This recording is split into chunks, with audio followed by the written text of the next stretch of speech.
Bonjour à tous et bienvenue sur cette nouvelle vidéo de gargouille à la citrouille. Aujourd'hui, je vais vous parler d'une petite gourmandise qui est une véritable institution pour le goûter des enfants et même pour le café des grands. Il s'agit de la madeleine. La madeleine, donc je vais vous parler d'une recette que j'ai choisie. Elle va ravir nos amis fans de Proust. Je l'ai choisie dans un livre qui a été écrit par Alain Sainte de Reims, qui avait remis au goût du jour les recettes du temps de Proust et donc qui nous a transmis toutes ces bonnes recettes. Ce livre, je l'ai acheté donc, quand je suis allée visiter la maison de Tante Léonie, dont Marcel Proust fait référence dans son livre À la recherche du temps perdu, le premier tome. C'est une visite que je vous conseille si vous n'y êtes jamais allé, c'est du côté de Chartres. Et vraiment, c'est très très chouette et très bien expliqué, on plonge dans le monde de Proust. Alors, pour notre recette, je vous donne les ingrédients avant de vous parler un peu plus de Proust. Il va vous falloir du beurre, il nous en faut 90 g plus un petit peu pour beurrer notre moule à madeleine. Il nous faut de la farine, 90 g également. Il nous faut du sucre semoule, 75 g, de la cassonade. Il en faut 10 grammes, si je me souviens bien, oui, c'est ça. Ensuite, un petit peu de sel, une pincée, 2 œufs et puis du miel. Il nous en faut 10 grammes également. Alors, pourquoi parle-t-on de la madeleine de Proust ? Si vous avez lu À la recherche du temps perdu, vous le savez. Donc, dans le premier tome qui s'intitule Du côté de chez Swann, le narrateur trempe une madeleine dans une infusion de thé et rien que la bouchée qui fond dans la bouche lui remémore des souvenirs d'enfance. Il est à noter, quand on a visité cette maison de Tante Léonie, on nous a dit la première version de Proust, c'était en fait une biscotte. Et ensuite, en remettant son manuscrit au propre, il a transformé cette biscotte en petite madeleine. Alors, je voulais vous faire partager donc ce petit passage de Proust. Je ne l'ai pas appris par cœur, je vais vous lire donc cette citation de Proust qui vient donc à côté de chez Swann avant de commencer la recette. Donc, ça commence ainsi le passage. Je portais à mes lèvres une cuillerée de thé où j'avais laissé s'amollir un morceau de madeleine, mais à l'instant même où la gorgée mêlée de miettes du gâteau toucha mon palais, je tressaillis, attentif à ce qui se passait d'extraordinaire en moi. Un plaisir délicieux m'avait envahi, isolé, sans notion de sa cause. Et tout d'un coup, le souvenir m'est apparu.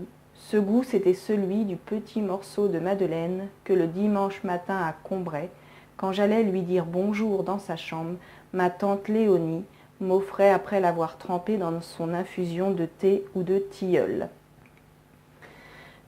Donc depuis, évidemment, tout souvenir qui est provoqué par un petit objet, une petite odeur, une sensation, un goût comme ici, on appelle cela une madeleine de Proust. Bon, je vais commencer la recette avant de vous parler de Proust. Donc je vous ai dit 90 g de beurre, on va faire fondre notre beurre. Donc je le mets à fondre.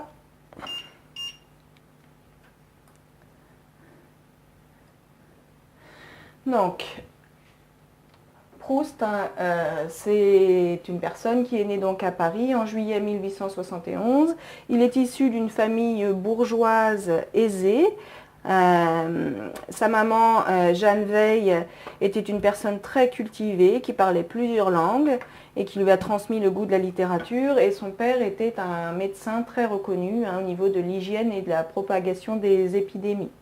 Donc très jeune, Marcel vient donc près de Chartres en vacances chez son oncle et sa tante dans un village qui s'appelle Illiers, qui maintenant a été renommé Illiers-Combray en hommage donc au manuscrit de Marcel Proust, puisque À la recherche du temps perdu, du côté de chez Swann, le petit village ne s'appelle pas Illiers mais il s'appelle Combray et c'est là que se trouve la maison de Tante Léonie.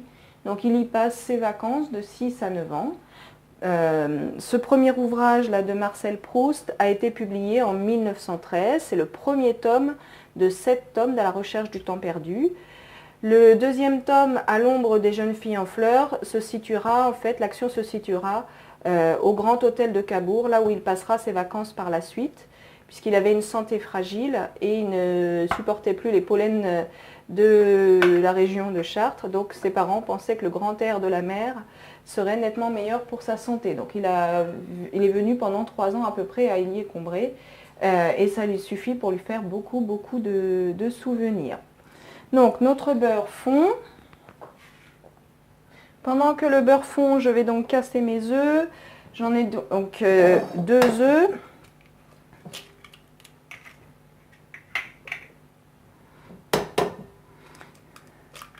Je vais les battre avec le sucre et la pincée de sel. Donc le sucre, il y a un peu de sucre semoule, on a dit tout à l'heure, 75 grammes. Et puis de la cassonade. Donc on bat tout ça énergiquement. Alors donc Marcel Proust a grandi donc dans cette famille aisée. Ensuite, il a fréquenté tout jeune homme les salons de l'aristocratie parisienne du début du siècle.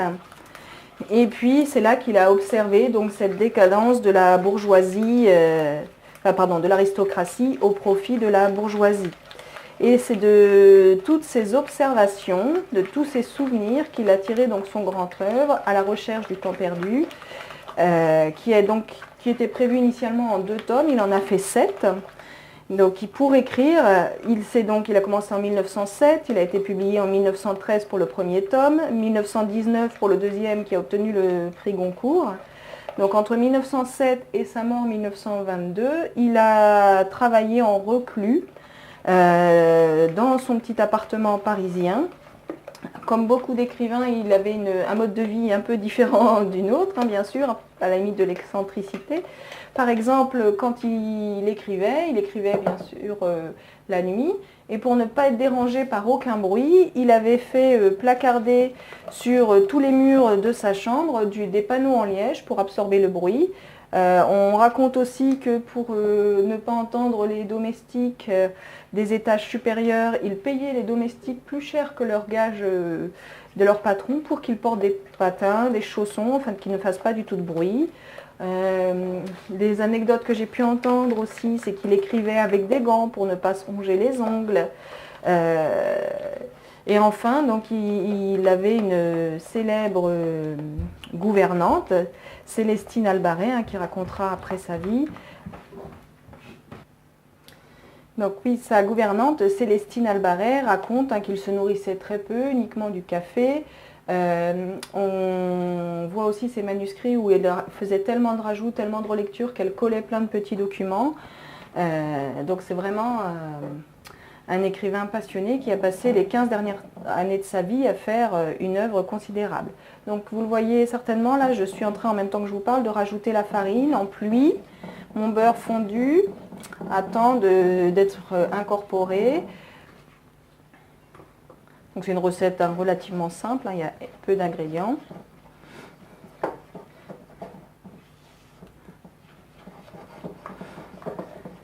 Donc je mélange, je vais venir incorporer le beurre.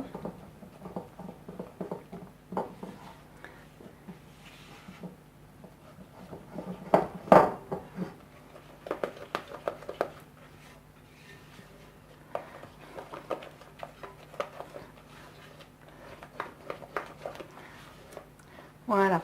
Alors pour vous parler très rapidement hein, de ce petit gâteau, la Madeleine, hein, c'est pas Marcel Proust qui l'a inventé bien sûr, même si c'est associé à lui.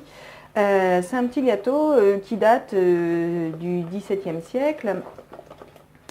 Donc on raconte que lors d'une réception, le roi de Pologne qui avait la jouissance du duché de Lorraine a eu affaire à un esclandre de son cuisinier qui est parti avec les desserts. Et il y a une petite servante qui s'appelait Madeleine qui, à ce moment-là, pour sauver cette réception, a proposé un petit dessert qu'elle tenait de sa grand-mère qui était moulé dans des moules en forme de coquille Saint-Jacques. Et ça a été tellement une réussite que le roi de Pologne a décidé d'appeler cette petite pâtisserie, cette petite gourmandise, donc Madeleine, du prénom de la servante Madeleine Paulmier qui avait inventé, transmis plutôt ce petit gâteau. Donc voilà, ma pâte à madeleine est prête. Donc il ne faut pas trop la travailler, hein. J'y rajoute quand même le miel que j'ai oublié de mettre. J'aurais peut-être dû le mettre au moment du sucre. Ensuite, je vais devoir laisser reposer ma pâte 1 heure au frigo, hein, pour qu'elle se mélange bien. Donc je laisse reposer ma pâte 1 heure au frigo. Une fois qu'elle a reposé, je vais la ressortir à température ambiante pendant une demi-heure. Et je pourrai ensuite la mettre à chauffer à ce moment-là. Alors nous revoilà, ma pâte a reposé donc au frigo 1 heure. Puis maintenant une demi-heure ici à température ambiante. J'en ai profité pour beurrer mon moule à madeleine, donc qui n'est pas en forme de coquille Saint-Jacques, mais il y a quand même les petites rainures caractéristiques. Nous, on va mettre un peu de pâte dans chacune des alvéoles et enfourner ça. Donc c'est 5 minutes pour les petits moules, 10 minutes pour les grands, donc entre 5 et 10. Il faut surveiller bien sûr, comme souvent en pâtisserie. Donc on les remplit pas trop, puisque si tout va bien, ça gonfle bien. Et donc pour terminer cette vidéo, une fois que j'ai enfourné, je vais vous lire 3 petites citations qui viennent du côté de chez Swan, qui me plaisent bien. Alors j'enfourne, hein, donc 220 degrés, entre 5 et 10 minutes. C'est parti. Donc on regarde l'heure. Et c'est parti. Donc je vous disais, je voulais vous faire partager 3 petites citations à côté de chez Swan. La première, la vie est semée de ces miracles que peuvent toujours espérer les personnes qui aiment. Une autre qui me touche, qu'on a mis sur le chevet de mon fils. Puisque tu n'as pas sommeil, ni ta maman non plus, ne restons pas à nous énerver, faisons quelque chose, prenons un de tes livres. Et une plus poétique peut-être, un petit coup au carreau, comme si quelque chose l'avait heurté, suivi d'une ample chute légère, comme de grains de sable qu'on eût laissé tomber d'une fenêtre, puis la chute s'étendant, se réglant, adoptant au rythme, devenant fluide, sonore, musical, innombrable, universel, c'était la pluie. Donc j'espère que vous avez envie de découvrir maintenant un petit peu l'œuvre de Proust, la maison de la tante Léonie à Illier-Combré près de Chartres. Moi, ma petite madeleine de Proust, ce n'est pas la biscotte que je tremperai dans ma tasse de thé, hein, ce n'est pas non plus la madeleine quand elle va être cuite, chacun a la sienne. Moi, ça serait plutôt quand je sens l'odeur d'un arbuste qui s'appelle un oranger du Mexique. Ça me replonge dans mes souvenirs d'enfance. Sous la fenêtre de mes parents, de ma chambre chez mes parents, il y avait cet arbuste, l'oranger du Mexique. Et dès que je sens cette odeur, c'est vrai que ça me replonge dans l'enfance. Alors, je vous montre les madeleines dans 5 minutes quand elles sont cuites. À tout de suite. Et voilà, première fournée de madeleine, encore toute chaude. Donc voilà, ma première madeleine, je ne peux pas trop la toucher, elle est trop chaude. Donc voilà, écoutez, je vous souhaite bon appétit et j'espère vous avoir donné envie et de refaire des madeleines, de les déguster, de découvrir votre propre madeleine de Proust et puis d'aller visiter un petit peu Illier-Combré, notamment la maison de tante Léonie. Allez, bon appétit, à bientôt!